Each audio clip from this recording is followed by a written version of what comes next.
I, like most people, when I was younger, thought that the world as is not going to change. And big things do change. I didn't expect the Berlin Wall to come down and the Cold War to end because it was in my history books. I thought it was set. It never changed. Ended up marrying an East German lady. It didn't work after a while, a couple of years. But still, it was something I never thought would happen. Another thing that I thought was set were companies. The big companies like Phillips, big tech company.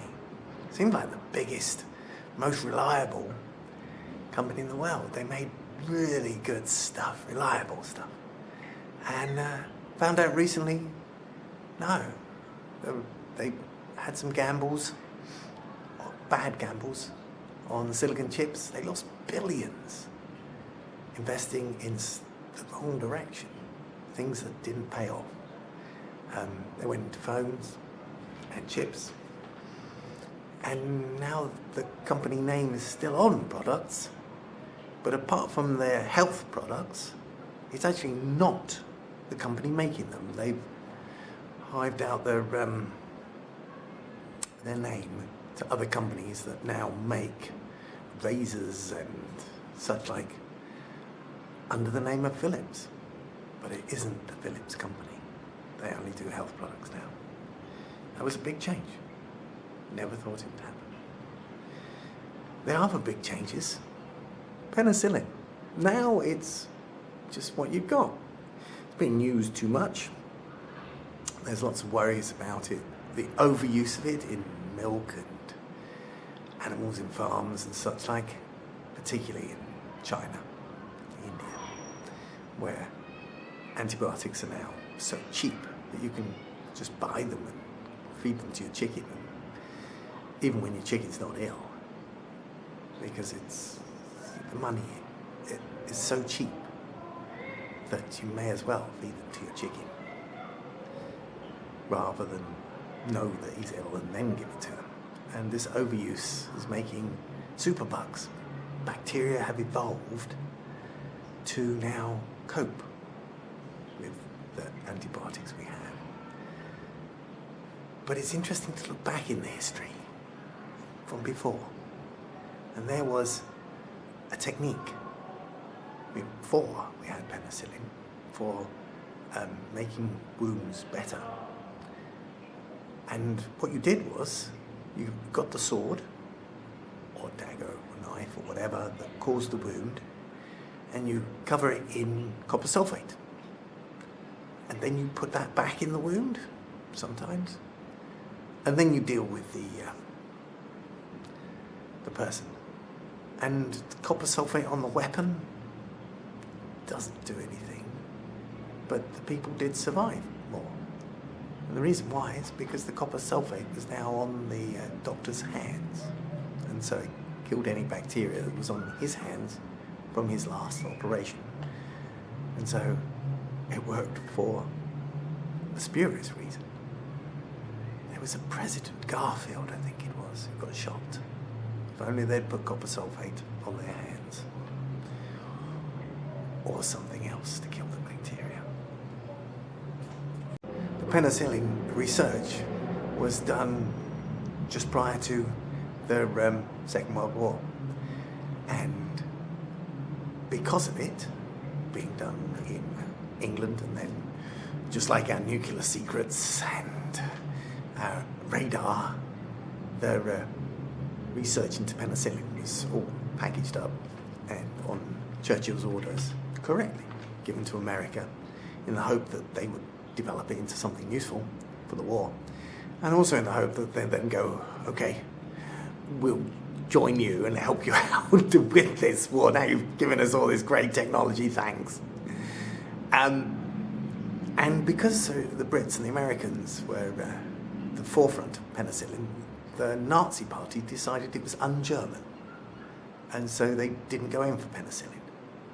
And so that's one of the reasons why America and England did so well in the Second World War.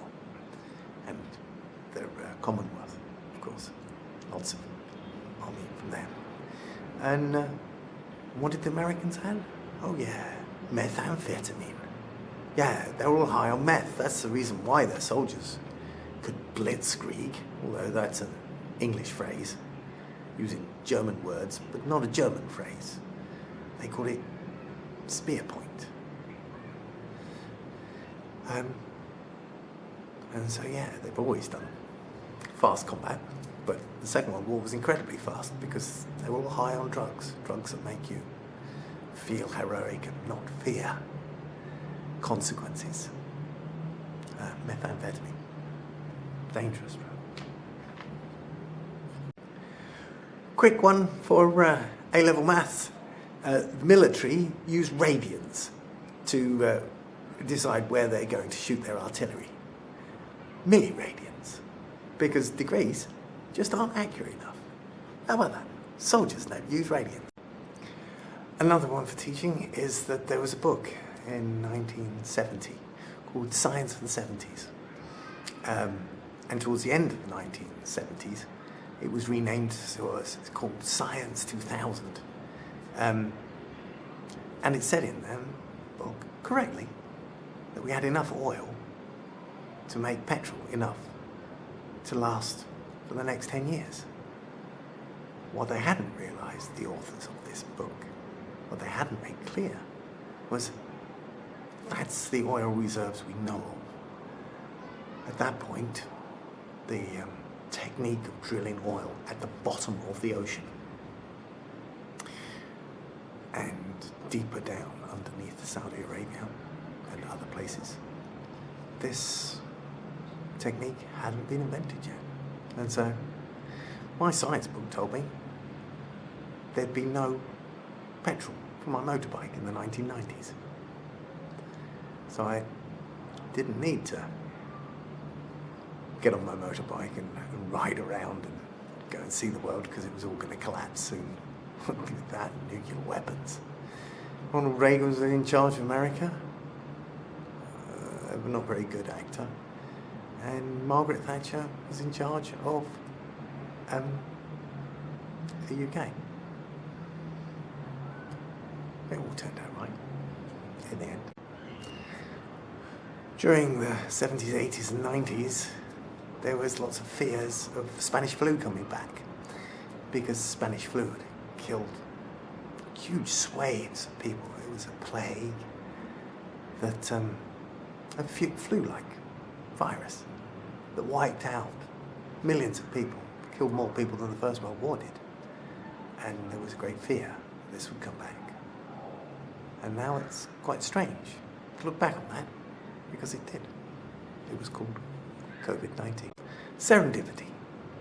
Things just by chance.